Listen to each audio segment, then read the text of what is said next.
everybody. Thank you for joining us here at the Chuck and Ruck Show. We appreciate you all for spending a little moment of your day checking us out.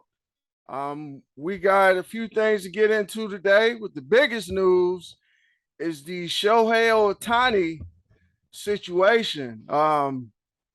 He has, I think, a year and a half left on his deal, and there's rumors that he may be on a trading block. What you think about that, buddy? Possibility of hearing the mighty Shohei Ohtani being on the trade block is a little bit weird and asinine to say the least. But according to rumors that came out today, that the Angels will only trade for him unless they can get something of equal value in return. Some of it was saying that they want to get equal major league players in return to compete for playoff positioning somewhere down the line. But also, according to Ken Rosenthal, also he was saying that they basically want to eliminate your farm system in regards for a return for Shohei Ohtani as well. So, in other words, they want a lot for Shohei Ohtani. Yeah, I mean, the guy he's like your whole team. Like he's one of the better pitchers in the game. I mean, he can hit really well for high average. He has power. Um, it's gonna take a lot to get him. Honestly, if you ask me that right now, I know he has one less year on his deal, but I think the Angels might get more for him than the Nationals may get for Soto. That's beyond a doubt. You could definitely get a lot for him for Ohtani than you get for Soto, even though Ohtani is older than Soto. Soto is 23. I think Ohtani is about 28 at this point. But Ohtani is a two-way player, something that we really haven't seen since like someone that could purely play two-way since like the days of George Herman Roof. Right. Like that's something we just haven't seen in almost 100 years in the baseball world. Like, and for him to basically be as good as he is as a two-way player, like, yeah, somebody is going to have to empty out their entire farm system. But my whole thing about the Angels is like for them to think that competing for playoff berth, um, you haven't competed in the playoffs in over a decade. Like, what makes you think that you are viable? You are worthy even competing for playoffs? Like, you have two, you have two generational players at your disposal, and you have not made the playoffs with either of them. And Mike Trout and Ohtani, and you haven't even remotely been close to sniffing the playoffs. All that team has done in the last 6 to 7 years has have broke the bank on signing top tier free agents, and you have done nothing with them. You broke the bank on Albert Pujols, Anthony Rendon, I could like C.J. Wilson, like the list goes on and on of all these guys that you have signed, and you have went nowhere with none of them. So what? So I'm trying to figure out like where do the Angels get this idea about competing for the playoffs? It's not happening. Yeah, Not to yeah. mention, Oh, sorry. my bad. No, I was gonna say, not to mention, you live in the same division that's with the freaking Astros. Do you honestly think that you have a chance to overthrow the Astros in your division? Yeah, like the whole situation.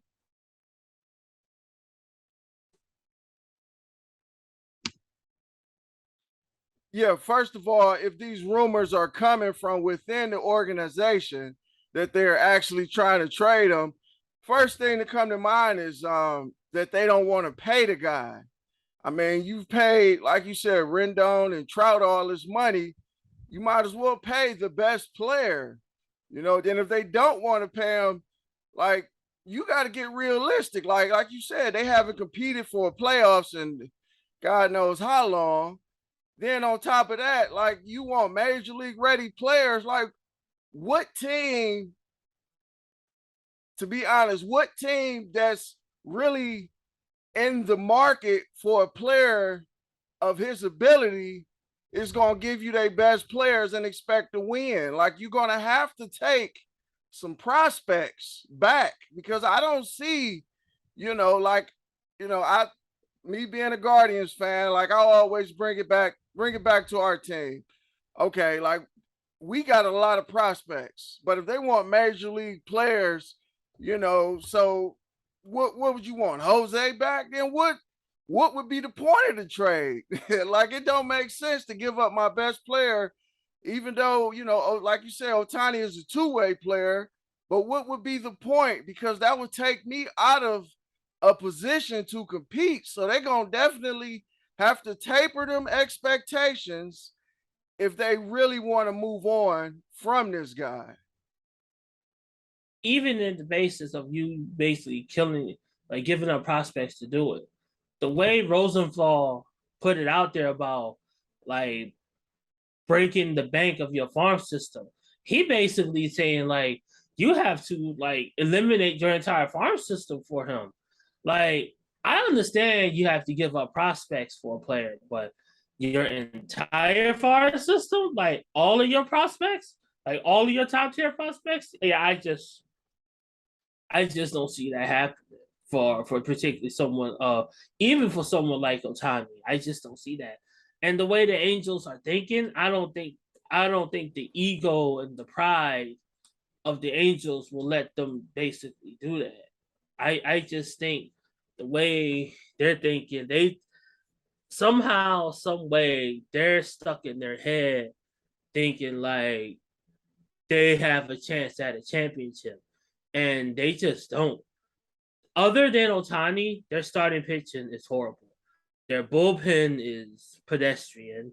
Um, they only have two consistency at bats in their lineup, and that's just Trout and that's Ohtani. But then again, if you really look at it, Trout hasn't been consistently healthy in the last couple of years. So they really only have one player that's ever consistent in their lineup, and that's just Ohtani. So if I was the Angels, if you was really ever consistent with trading Ohtani, you best bet just to rebuild. I mean, teams have to get this idea about, oh, we have to stay competitive. I mean, just do what as much as it pains me to say this, but teams have to just get this idea and look what the Astros have done. Yes, the Astros spent almost 4 years losing, and they lost consistently.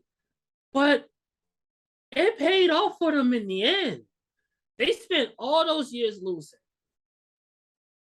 But yeah, when you can basically build those years and you end up getting Alex Bergman, Jose Altuve, George Springer, Jordan Alvarez, ended up getting like Greg Morton, and you saved up the money and saved up enough prospects to get Verlander and all those other guys as your roster. And you end up winning the World Series and constantly in playoff position, and you still year in, year out in position to be a World Series contender. That's what those years of losing could build up to. And yes, they was involved in that whole sign stealing, trash can fiasco thing, but they well past that now, and they're still contending, and they're still winning. Sometimes you just have to sit here and you have to take some L's over the years just so you can sit here and win to be in the position you are now. There's nothing wrong with losing. to a certain degree if it's done right. Yeah, see, a lot of these teams, like a lot of these teams trying to copy the motto of the Cleveland Guardians. Like, we're able to get rid of our best players and let them walk away, but we're able to keep winning. But the number one thing they're missing, like, we have a a remarkably run franchise. Like, we got one of the greatest skippers ever. You know, our GMs are on point. Our scouting is on point. Like, you know, you can't expect to just, you know, just wave a magic wand and compete. You got to put the work in. You know, everybody's not like the Yankees who just, you know, who can just spend the money and then they just put a great product on the field. Like the Angels, they try to spend the money, but it's not working for them. You know, they got to sit back and look at themselves and see how their situation is run, because, you know, you're going to have to pay Ohtani or you're going to have to take what you can get. And if you pay this man, you know, which I think they should, but if you pay this man, you're going to be in that position where you at now. You know, like you said, he's just going to be getting older and older. Mike Trout can't stay healthy anymore. You know, he's still one of the best players I've ever seen, one of the best hitters, you know, but these guys are going to continue to get older and older. So if they do make this move, they better start thinking about the future and really building that farm system and get out their mind of competing for anything right now, especially with Houston, because Houston not going anywhere no time soon. No, not at all. At some point, they have to really look at themselves and realize that you're not going anywhere. Otherwise, you're gonna be no different, basically, than switching gears here than the Knicks, who constantly feel as though they have to just keep throwing money left and right just to compete. And then you realize that's never the case, and you're just gonna be stuck in limbo, and you're just gonna get burned. Like you mentioned, the Guardians as a good team. Yes, we are, because our farm system is always top tier, and we have a good management. We have a good manager. We have a good general manager and front office. I still have questions about our ownership, because I feel our ownership just kind of gets lazy eyed when it comes to embarking on the perfect move to make to push us over the hump at times. But that's another story, and we'll get into that. But yes, I use our organization does set a prime example of how a farm system should be and everything. So I 100% agree with that. But switching gears now onto NBA and Draymond Green. Draymond Green. You know, there's nothing wrong. You know, I have respect for individuals who speak their mind and have confidence in their teams, but I'll just leave it at this. So Draymond, prior to us getting online and everything, the brother just actually made a hell of a tweet.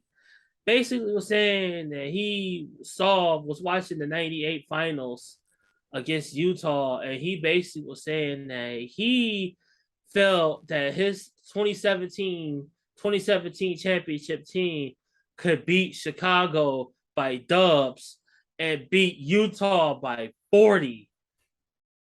And basically was saying that it's not fair to compare different eras, which, you know, I have to agree to that particular degree. It's not fair to compare eras because the game is differently played in one era versus now. Like, it's differently played. Rules were different. Rules have changed and everything. Different players are different athletes compared to now versus back then. Attrition and all that stuff and everything. But Chuck, do you seriously think that his team? Are you buying the fact that his team can really sit here and beat a Michael Jordan-led team by dub? No, I mean, no, I don't see it because like the first thing that come to mind, just like everybody else, like who on that team is gonna check Michael Jordan? You know, KD got length, but he's too small. Jordan would have, I mean, even at an older age, Michael Jordan would have still put KD on the block. You know, he still had that turnaround fadeaway. He still has some athleticism. Um, then you think about somebody like Dennis Rodman. Dennis Rodman would have neutralized Draymond.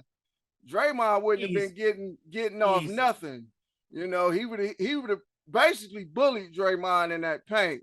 Because Oh, easily. Dennis Rodman was a physical cat, man. And then you know you put a combination of probably Scottie Pippen and Kukoc on KD. You know, KD would have got his. You know, that's in any era, KD gonna get his, but you would have made him work for it. So, you know, this whole notion of them blowing the Bulls out, I don't see it. You know, it would have been a lot closer. You know, I would love to have the opportunity to see that, but you know, like comparing the generations, like now, you know, if you breathe on a guy too heavy, they're gonna call a foul. So, and you know, like the Bulls, they were a very physical team. So, you know, I guess it depends on what rules you playing by. If you playing by them rules, you know, I think the Bulls they would have beat it in a 7-game series. The Bulls would have probably beat them in 5, 6 maybe. But if you playing now with all the like the freelancing and the 3-point shooting, you know, it would have been a lot closer, I think. I have to say, I agree. The biggest difference would have been what era would have been. If it was back then, Golden State would not have stand a chance. Golden State does not play a physical game.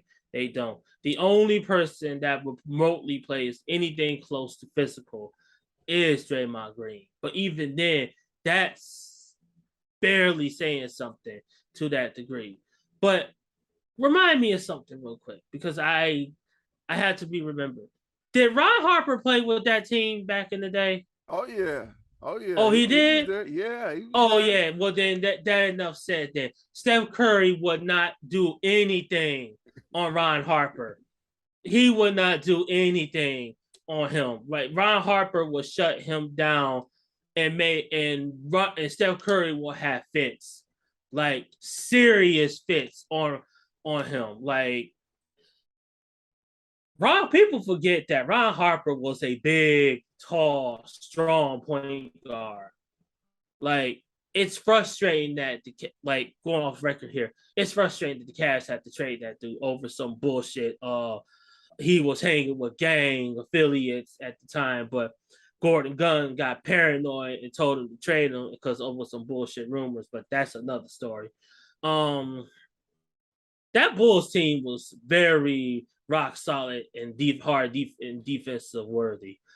Um, KD probably would have got his easily, but then again, that's really debate. That's still kind of debatable because people forget that Scottie Pippen was that dude back in the day. Hard nosed defender, could score anywhere on the court as well, and you could have made a case he was one of the probably the best defender in the league back in the day. Between him and Dennis Rodman, they were the two best defenders. Like KD would have had to work for his shots at that time between him and Dennis Rodman. Also, the only exception probably to that would have been Clay, because I'm not sure who probably would have had guarded Clay. Maybe Kukoc, Oh, but you Kukoc you would probably have would have gotten. you would have put MJ on Clay. And enough said. Enough said. Thinking about this now and then working through this, I don't. Like it's like you said, you hit the nail on the head. It all depends on what era this would have had been played on. If it was played in today's era, I think the way fouls are called now, which is pretty much, hey, if I look at you now, that it's a foul call basically. Um, but if it was played back then, oh please, Golden State wouldn't even win a game. Golden State wouldn't even win a single solitary game. And they would have probably get blown out probably like 30 every single one. Because there was no need, there wasn't no 40 or 30, 40 3-point shot attempts a game back in those days. You'll be lucky if you put up 12 or 15 back then. Now, one player that I do like from Golden State who could have played in that era was Iguodala. You know, I got to give him his respect. You know, Iguodala, he's a tough guy, tough defender. You see, he won the Finals MVP that year before. Well, it was 2015 because he was checking LeBron. You know, so I would say Iguodala could probably hang somewhat, but you know, he's not skilled enough offensively to really, you know, put Jordan or Pippen on their heels. You know, defensively, you know, I think he could have made it tough, but you know, offensively, nah, it wouldn't have happened. See, the only issue I have with Iguodala is that he's up there in age. He'll do whatever he can, but I don't think he'll be able to last that long in that series because he's like old and he wouldn't last too long. Now, as for Utah will be a different story because I'll be honest, I don't know a soul that will probably check Karl Malone. I don't think there's anyone on Golden State that can handle that dude then and now. There's no one that can check that. No one can check that. Karl Malone don't. You know, let's just face it, Karl Malone, he's a bad human being. I mean, the things that he's done in his past and all these allegations, like he's a grade A butthole. But no, he is. On that court, he's a jerk magnet. He's a jerk magnet off the court. But on the court, there was no one that could check that dude then and now. No one could check that dude. But as far as John Stockton goes, that's a different one. Because John Stockton was never really a great defender. He was never really a great defender, but he had amazing court vision. Amazing. He was average quickness. He could shoot, but not the greatest shooter. Nothing like Mark Price. Like, no, nothing like that dude. But he had good vision. He was great at setting up offense and everything. I think Utah at that time could beat them, but it'll probably be like 6. Golden State could beat them now. I'm just saying, Golden State could beat them now. Yeah, I think the Warriors of 2017 could beat the Utah Jazz because you know if we go back and remember the biggest strength of Utah was that pick and roll with Stockton and the mailman, and I think you know you got Draymond would have been able to switch, you know, like he would have been able to get out. And then, you know, you add a big man. Who the big man? They had Zaza Pachulia, you know, KD. So, you know, I think they would have made it interesting. So if I had to pick, I would put my money on Golden State to beat Utah. But, you know, talking about just smashing the Bulls and all, that's not happening. Yeah, that's not happening at all. That's not happening.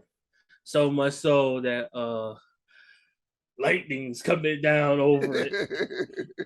Yeah, that's blasphemy, man. Talking crazy like that. I mean, I'm not even mad at Draymond. Like, you know, he got his little podcast and his media deal, so he got to talk about something, you know, and he got to make it interesting where he can get the clicks and people gonna check it out. So, you know, I understand that. I understand the bravado, but you know, let's get real. Like, you know, like a lot of millennials, you know, a lot of people, 30 and younger, they don't know anything about Jordan. You know, all they know is LeBron and KD and the Warriors and all of that. But basketball existed before. Not to jump too far off subject, but JJ Redick had a comment the other day when he was talking about Bob Cousy and all that. And Oh man, I remember that one. Basically talk about it all started when freaking Mad Dog basically said that Bob Cousy was a better point guard than Chris Paul. And basically JJ said basically said that JJ was that Bob Cousy was playing with plumbers and some other stuff. And she said something like Cousy only could dribble with one hand, basically.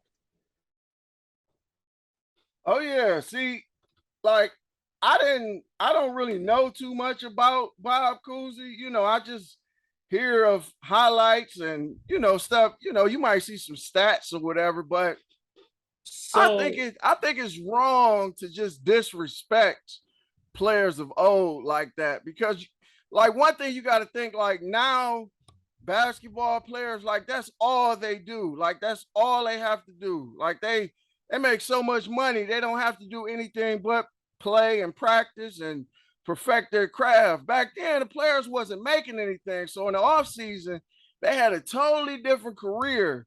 And right. then the science now, like players players are more in tune with their bodies, and they're more physically in shape. But I will say players nowadays, they sit out too many games to be trying to compare toughness from any era. They want to sit out and rest and get their body ready. And I don't think that's cool.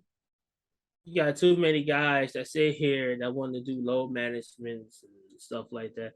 I mean, I get it. Like people want to rest more and everything, but going back to your point about players back in the day, especially with Cousy, the thing remember about Cousy was that he never really was a shooter.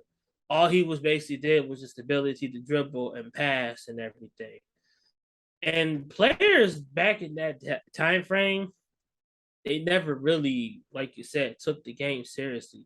There was only a handful of individuals that I can remember that did, and that was the likes of Mike and Bill Russell, Elgin Baylor, and Wilt Chamberlain. Those were the only. There was others, but those are the ones that I know that really took the game seriously. Everyone else, it's like you said, basketball was just a hobby. It wasn't life for them. It wasn't as we basically know the phrase ball is life. It was just a hobby. They had other things going on and stuff.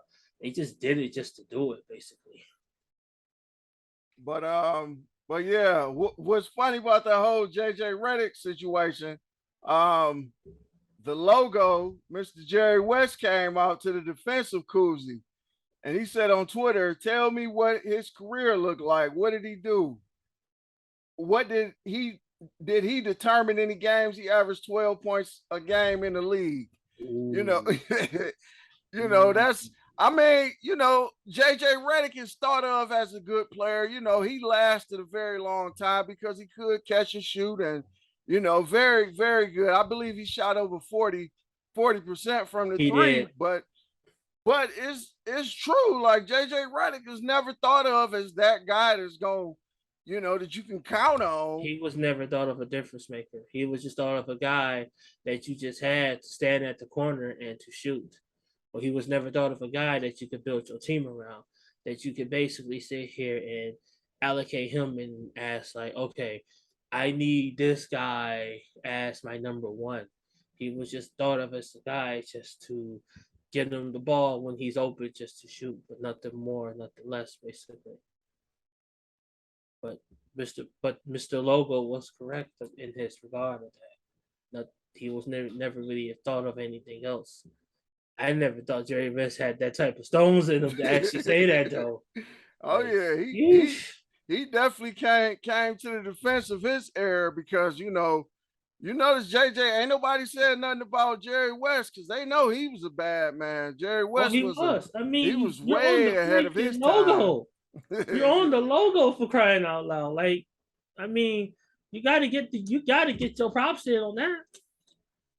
But uh one other quick note here, and because this is gonna be cut short. Before I want to say this, before this all said and done, I gotta say thoughts and prayers to John Metchie of the Houston Texans. The draft pick of this year's draft, he's gonna be missing this year's season because he was diagnosed with leukemia. And I really liked him coming out of Alabama.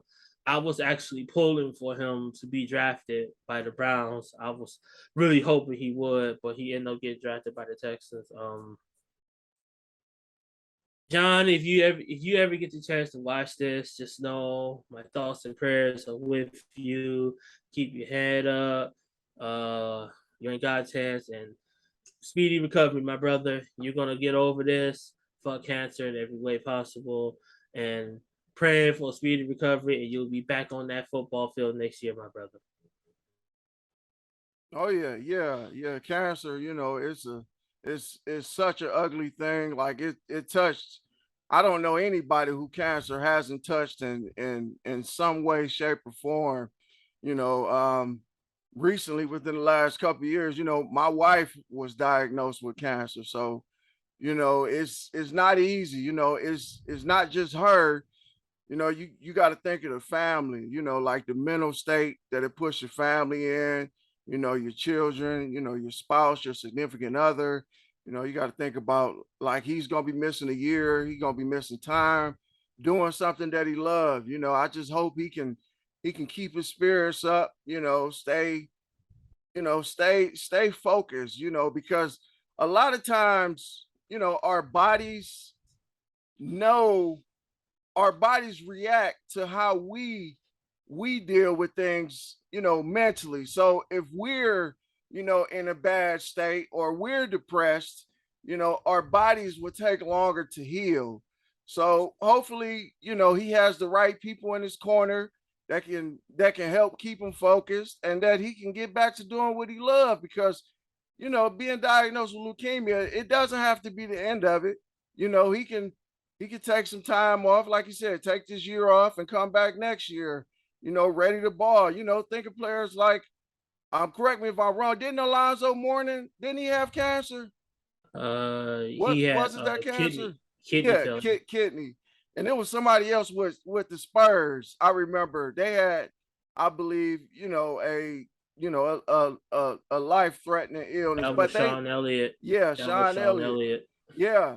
And they was able to bounce, they took time off, but they was able to bounce back. So, I also wanted the Browns to get him, but I think he got the means to get some of the best care, to get some of the best health care in the world. And hopefully they caught it quick enough where he can, really get back to doing what he loves. The player that you're thinking about that actually suffered from cancer but actually came back and balled out still was Teddy Bruschi for the Patriots. He had cancer, came back, balled out on a Monday night football game, still was able to ball out and still was memorable. But yes, this doesn't have to be the end. It's only the beginning. You can come back, still make the imprint, still make your impact on the football field, and you can still play with Davis Webb, make the Texans proud. Nick Saban made a statement on your behalf and told the world that he was gonna be ready. He was gonna be better than ever, basically. So, like I said, my thoughts and prayers with you, John. But you'll be back, my brother. Oh yeah, definitely. But this has been a great show. We are getting ready. It's that time, baby. It Training is. camps. So we It definitely gonna is. get into it here really soon. We gonna break down each division. Um, our players to watch. Players that's like I said, on the rise. we also got to talk about players that's on the downhill of their career who, who may be overrated now, but we are definitely, we're going to get into it in depth. You're not going to get it anywhere else but here on the Chuck and Ruck show. And we definitely appreciate you all for checking us out. We start this party off. We start this party off with the AFC East. Oh yeah. Oh yeah. AFC East. Mm-hmm. But yeah, thank y'all for checking us out. And until next time. I'm the Ruck. That's Chuck. Later.